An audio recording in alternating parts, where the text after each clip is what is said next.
Bonjour, je suis le professeur Morgane Rouprey. Je suis urologue à la Pitié-Salpêtrière sur le site de Sorbonne Université. Je suis urologue universitaire, ça veut dire que j'ai un statut de clinicien et de chercheur. Et je suis le responsable du comité de cancérologie de l'Association française d'urologie. Qu'est-ce que le cancer de la vessie? Alors le cancer de la vessie, c'est une tumeur qui va se développer par voie endocavitaire à l'intérieur de la vessie. J'ai une vessie ici qui permet de comprendre que la vessie est un réservoir qui est tapissé par une muqueuse qui s'appelle l'urothélium. Et cet urothélium en fait va dégénérer. Les cellules vont se reproduire de façon anormale et s'agglutiner les unes aux autres et former une tumeur. Et l'enjeu dans les tumeurs de la vessie, c'est est-ce que oui ou non, le pied de la lésion va infiltrer le muscle de la tumeur de la vessie. Si la tumeur n'infiltre pas le muscle, comme c'est le cas dans la majorité des cas, on peut traiter la tumeur in situ et préserver la vessie. Si la tumeur infiltre le muscle, c'est une autre histoire parce qu'il peut y avoir une dissémination des cellules par le biais des vaisseaux adjacents à l'organe et donc on est confronté à une maladie localement avancée ou métastatique qui conditionnera l'ablation de la vessie et peut-être la mise en place de traitements systémiques. Comment est pris en charge un cancer de la vessie? Alors la première des étapes, c'est d'aller faire une résection dans la vessie. Et donc c'est toujours l'urologue qui va être là, comme le pilier, pour traiter les patients. La première chose, c'est donc avec une caméra d'aller à l'intérieur de la vessie sous anesthésie générale, de visualiser là où les tumeurs et d'aller les retirer et non pas de les biopsier. Donc c'est un geste chirurgical endoscopique.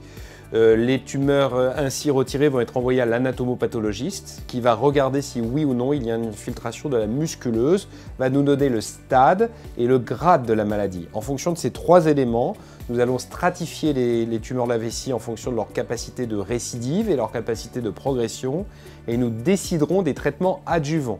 Il faut bien comprendre que le traitement chirurgical, c'est le pilier du traitement des tumeurs de la vessie. Et enfin, il peut y avoir des traitements adjuvants locaux, comme le BCG, comme la chimiothérapie intravésicale, ou des traitements systémiques en fonction du stade d'infiltration. Et les traitements systémiques peuvent comprendre l'ablation du réservoir vésical et la chimiothérapie par voie intraveineuse. Quels sont les signes prédictifs de ce cancer? Alors il y a des symptômes qui peuvent révéler des tumeurs de la vessie. Les patients doivent absolument être informés à ce sujet, au premier rang desquels du sang dans les urines. Mais souvent, ils viennent nous consulter parce que ça fait peur à tout à chacun. Il y a évidemment des médicaments ou des aliments qui peuvent donner un aspect rosacé des urines qui laisse à penser qu'il y a du sang. C'est ce qu'on appelle le diagnostic différentiel et fort heureusement, il n'en est rien. Mais le sang dans les urines, c'est le premier symptôme. Chez les dames, car les dames peuvent être touchées par le cancer de la vessie, attention à l'infection.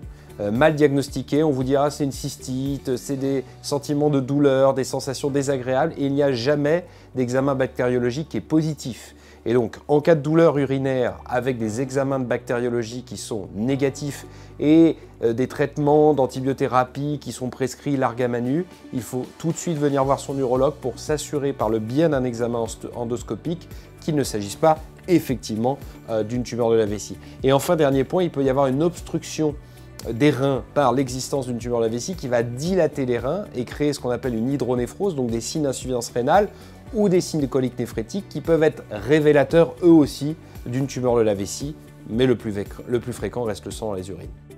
Quelles sont vos recommandations en matière de prévention et de dépistage?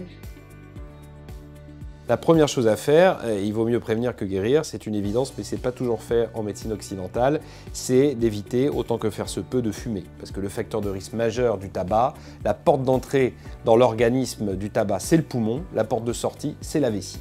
Et donc les gens qui fument sont des gens qui sont à risque de développer une tumeur de la vessie.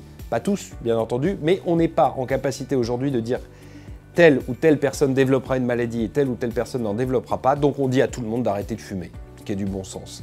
La deuxième chose, c'est qu'il y a des professions à risque et les tumeurs de la vessie sont inscrits comme telles sur la liste des professions de maladies professionnelles sous réserve qu'on soit exposé à un risque, comme dans les usines qui utilisent par exemple du caoutchouc d'un point de vue industriel. On connaissait les usines de Clermont-Ferrand qui fabriquaient des pneus, le chantier naval où l'ouvrier qui va se retrouver à travailler la coque du navire, les raffineries d'hydrocarbures et la peinture d'un point de vue industriel.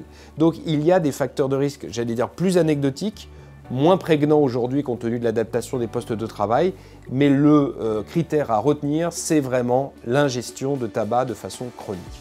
Peut-on considérer l'immunothérapie comme un traitement de référence? Non, c'est un traitement d'espoir, mais pas un traitement de référence des tumeurs de la vessie. Aujourd'hui, il n'est indiqué que dans les phases métastatiques, chez des gens qui n'auraient pas répondu à la chimiothérapie, donc des gens pour lesquels on se retrouvait dans une impasse thérapeutique.